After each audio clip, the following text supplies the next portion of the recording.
So I'm watching the CNN because they had on our friend of the show, Glenn Greenwald. Ah.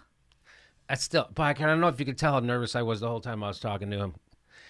And whenever I admire people, I just know I'm going to reveal how dumb I am at some point. So anyway, he was on with the guy from Reliable Sources, Brian Stelter. I said his name right? Correct. Brian Setzer is a different guy. That's the Stray Cats. And if you remember, who used to host the Reliable Sources before, I love telling this joke because it's true. He was hosted by a guy named Howard Kurtz. And he had to leave Reliable Sources. How come? Because he filed one too many stories that were unreliable. So what I like is that he's the media critic, right? Brian Stelter. I'm going to call him Brian Seltzer. Okay, because that's easier to say. Yes. So, and watch what happens here. So Glenn's on to talk about all this Russia propaganda that's been spewing in the mainstream news media, left and right, fake news. And here is Glenn, and so Brian, Reliable Sources, challenges him to make his case. Let's listen to this. Tweets, because this is something we've seen all week long. Trump deflecting, downplaying the importance of Russian meddling. And that's where you come in, because you've been outspoken on this, saying that journalists should be very skeptical of the U.S. government claims. Lay out your case for us.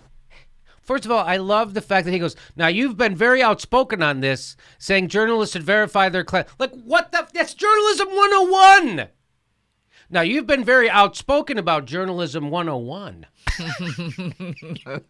He acts like Glenn's from some other unit. Now, you have a different idea on how to do this journalism? What is it? You have to verify stuff? What?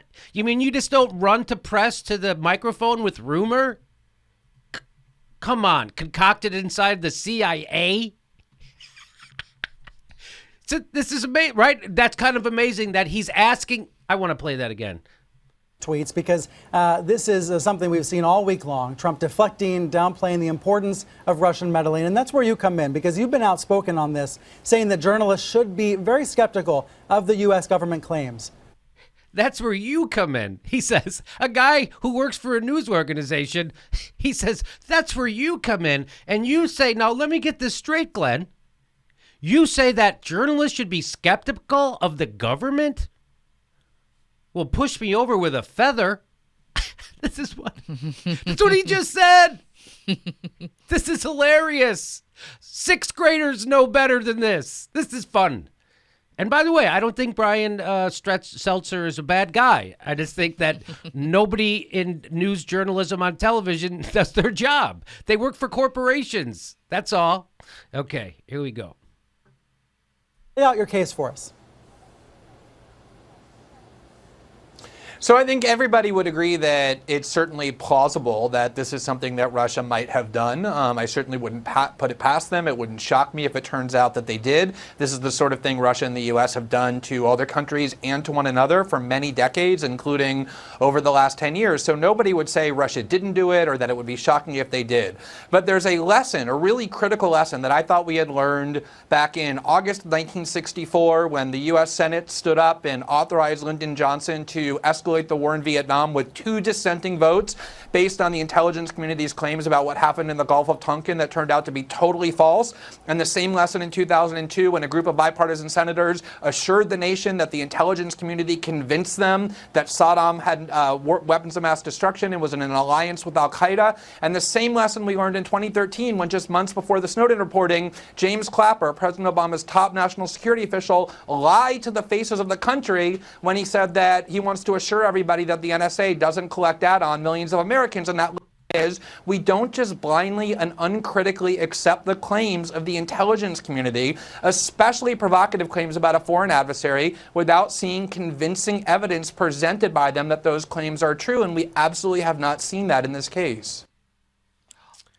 Well, says you. That's a lot to say, Glenn. Wow. So let me get this. When you're a journalist should be, what is that, skeptical? Is that with an SK? Skeptical? Should they be cynical or just skeptical? Well, I'm going to have to call Wolf Blitzer on this. Wolf, are we skeptical of the government? How does this work? Has the CIA ever lied before? Uh-huh. All the time, right? Uh-huh. 64, right? Uh-huh, I heard that. Uh-huh. All right. The babies being in the first Gulf War, the babies being thrown on the floor, that was all made up. Uh-huh. Yeah. What about the torture thing? Oh, they did the torture? They were committing war crimes? Hang on. We'll be right back. What the F? Wolf, why doesn't anyone tell me this? What? Like, this guy's shocked. You don't know any of that shit? You don't know that just a few years ago, the torture report that the Senate put years into compiling? The torture report. And the CIA then spied on the people who were overseeing the CIA. Oh, that happened.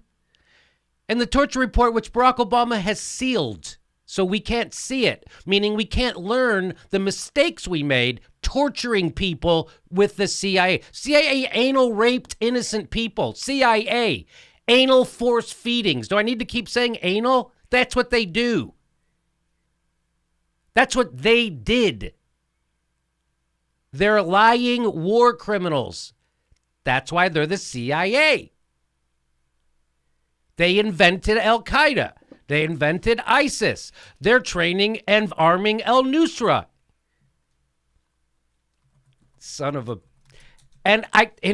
Glenn, we have to get we have to go outside the building to get somebody to come on CNN to tell us how journalism works. We have to go outside the company. Can you get some... Who knows how you're supposed to do a story? Greenwald? Okay, get that. They already outsourced their fact-checking to factcheck.org. We did a video about that. CNN's now fact-checking. They had to go to a website. How do we fact-check? Is there an app? How do we do that? We're a news organization. Do we do fact-checking? You wonder why we get involved in wars. You wonder why we live in the richest country in the world and half the people who live in it are poor. You wonder why? Because this is our fourth estate. They had to bring in somebody to come and tell them journalism 101. Hey, you know those guys who lie us into wars continuously, commit war crimes, spy on our own government? You know those people? We should be skeptical of them. And you wonder why people get their news from YouTube and The Intercept. Hey, we're doing another live Jimmy Dore show January 30th. That's a Monday night, 8 p.m. in Burbank, California. There's a link for tickets right underneath here. Click on the link. We'll see you January 30th for the next live Jimmy Dore show.